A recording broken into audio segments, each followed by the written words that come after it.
राधे राधे। आशा करती हूँ कि आप सभी लोग खुश होंगे, स्वस्थ होंगे, मस्त होंगे।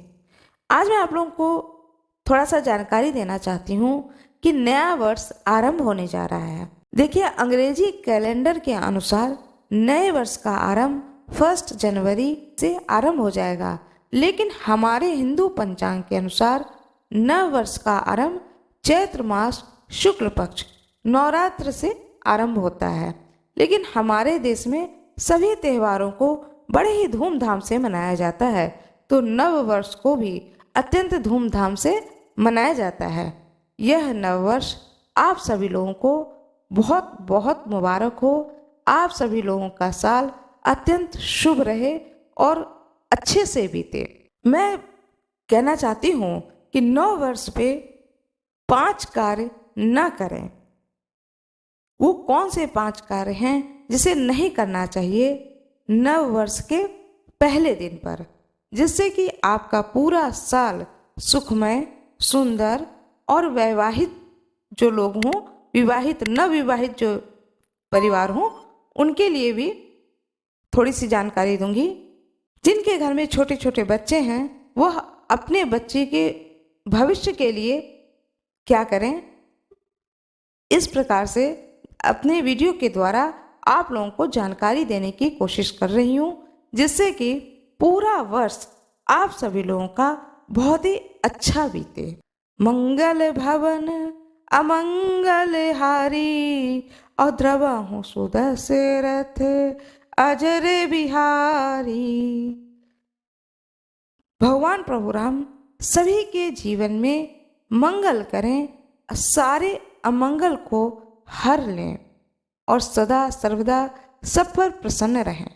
जेह विधिनाथ होए हित मोरा, करहु सुबेगी दास मैं तोरा।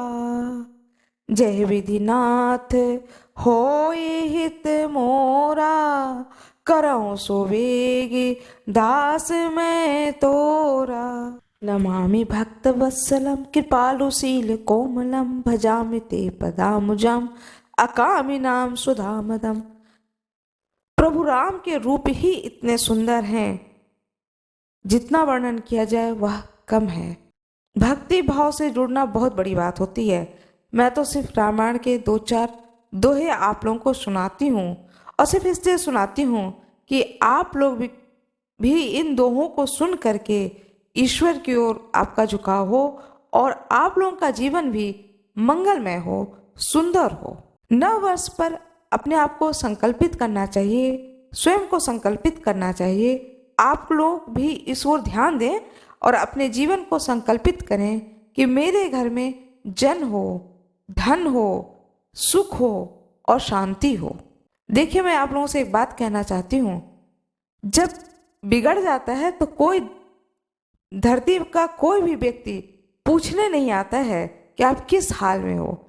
जब घर में सुख होता है, संपत्ति होती है, जन होते हैं, तो सभी लोग हालचाल लेते हैं, मित्रता करते हैं। यह इस धरती की बहुत बड़ी सच्चाई है। लेकिन ईश्वर है जो किसी भी हाल में उनकी शरण में जाइए तो वो अपना लेते हैं। वह कहते हैं कि यह तो मेरा भक्त है, और वो दुख में कभी भी अपने भक्त को नहीं छोड़ते हैं। तो इस नए साल पर, नए साल के शुभ अवसर पर ईश्वर को अवश्य ही याद करें, किसी भी रूप में याद करें। अपने घर में सुंदरकांड का पाठ कराएं, सत्यनारायण भगवान की कथा को सुने, रामायण कराएं, अपने पूरे परिवार सहित इस उत्सव को मनाएं। अब मैं आप लोगों को बताने जा रही हूं कि वह कौन से कार्य हैं जो नव वर्ष पर आप न करें, उस ओर अवश्य ही ध्यान दें। सबसे पहले अपने घर में झगड़ा न होने दें। घर में किसी भी बात को लेकर के झगड़ा या मनमुटाव की स्थिति ना हो। दूसरी चीज, किसी को भी बहुत इमरजेंसी हो जाए, बहुत ही कोई अपना हो तो बात दूसरी है, नहीं तो धन न तो किसी को दे और न ही किसी से ले, जिससे कि पूरे साल आपके घर में, आपके जीवन में धन की कमी न हो। न आप किसी को मना करें कि हाँ मैं आपको धन से मदद नहीं करूँगा या करूँगी, जिससे कि आपका अपयश ना हो, इससे बचें। तीसरी चीज है, किसी की भी बद्दुआ ना लें। हो सके तो सबका आशीर्वाद लें, बड़ों का आशीर्वाद लें और छोटों को प्यार दें, किसी की भी बद्दुआ ना लें। चौथी चीज है, घर में वातावरण जो आप अपने घर का रखें यह बहुत ही सकारात्मक रखें, नकारात्मक वातावरण ना हो, उत्साहपूर्ण घर में वातावरण हो, सबके चेहरे पर खुशियां हो, उत्साह हो, जिससे कि जीवन में जो पूरे साल आपका जीवन बीते, इस पूरे साल में उत्साह रहे, खुशियां रहें, न कि निराशा का भाव आए।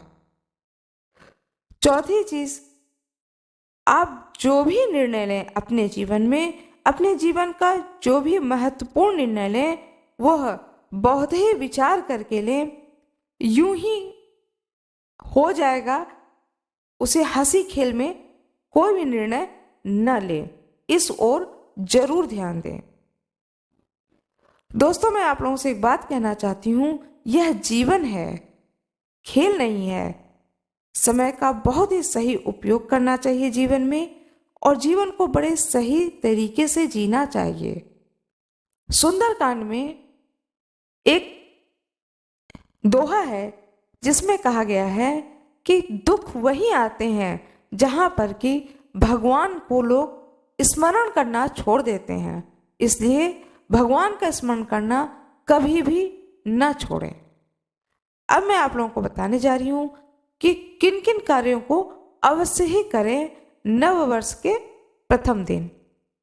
प्रातःकाल जब आप उठें तो सबसे पहले धरती माँ को अवश्य ही प्रणाम करें, अपने दोनों हाथों को देखें और फिर अपने हाथों से अपने चेहरे को छुएं। कहा जाता है कि दोनों भुजाओं में, दोनों हाथों में ही माता लक्ष्मी का निवास है। इंसान जैसा कर्म करता है वही उसका भाग्य बन जाता है, और इसीलिए कहा जाता है कि प्रातः काल उठकर धरती माँ को प्रणाम करना चाहिए और अपने दोनों कर कमलों का दर्शन करना चाहिए और अपने दोनों हाथों से अपने चेहरे को छूना चाहिए। इसके बाद में जो भी आपके घर में बड़े हों उनका पैर छुए और जो भी छोटे हों उन्हें प्यार दें। फिर अपना नित्य कर्म करके, स्नान आदि करके पूजा घर में दिवालय में जाएं और दिवालय में भगवान को बड़े भक्तिभाव से पूजा पाठ करें। हो सके तो सुंदरकांड का पाठ कराएं, अपने घर में पाठ करें, सभी लोग को बिठाकर पाठ कराएं, सत्यनारायण भगवान की कथा करें, जो भी मांगलिक कोई भी एक शुभ कार्य अवश्य ही करें। इसके बाद में अच्छे पकवान बनाएं, घर में अच्छे अच्छे पकवान बनाएं, जिससे कि पूरे साल आपके घर में खुशियां बनी रहें और अच्छी अच्छी चीजें नित्य खाने को मिले। कहा ही जाता है कि बड़े बुजुर्गों को सम्मान दें और छोटों को प्यार दें और साथ में अपने जीवन को सुखमय बनाएं, जिससे कि आपका जीवन तरक्की की ओर जाए। जो नवविवाहित हों या जिनके घर में इस साल बच्चे का जन्म हुआ हो, वो लोग भी अपने घर में बहुत ही खुशियां मनाएं। एक तो नवविवाहित हैं इसलिए खुशियां मनाएं, दूसरा उनके जीवन में एक बच्चे का आगमन हो इसलिए खुशियां मनाएं। जिनके घर में छोटे बच्चे हैं वह उन बच्चों के साथ खुशी मनाएं, जिससे कि उन बच्चों का साल अच्छा बीते, घर में किसी प्रकार का झगड़ा न हो, और ईश्वर से प्रार्थना करें कि घर में कोई बीमार ना पड़े। आजकल जहां देखे वहीं पर लोग बीमार पड़ जाते हैं, तो बीमार नहीं होने चाहिए। साल अच्छा अच्छा बीते। शाम के समय में हो सके तो पूरे घर में गंगा जल छिड़के, पूरे घर में शाम को दीपक जला करके पूरे घर में उस दीपक को दिखाएं, हर कमरे में दीपक को ले जाएं, दीपक को दिखाएं। तुलसी जी में दीपक अवश्य ही जलाएं, धूपबत्ती जलाएं। अपने घर के बाहर एक दीपक अवश्य ही जलाएं। यह कार्य जरूर करें। न्यू ईयर वाले दिन स्वयं का श्रृंगार अवश्य ही करना चाहिए। जो भी महिलाएं हैं, जो भी गृहिणी हैं, उन्हें चाहिए कि वह अपने स्वयं का श्रृंगार करें। साथ में जो भी घर में कन्या हो, बेटी हो, बहू हो, बहन हो, देवरानी हो, ननद हो, उन्हें भी प्रेरित करें कि स्वयं का श्रृंगार करें। जो छोटे बच्चे हों उन्हें भी बहुत अच्छे से तैयार करें। अपने पति से भी कहें कि वह भी उस दिन अच्छे कपड़े पहन करके तैयार हों। घर में जो बड़े बुजुर्ग हों वो भी अच्छे कपड़े पहने और तैयार रहें।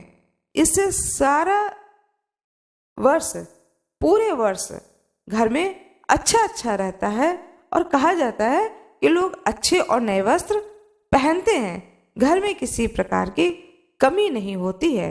इसलिए इस शुभ कार्य को भी अवश्य ही करनी चाहिए।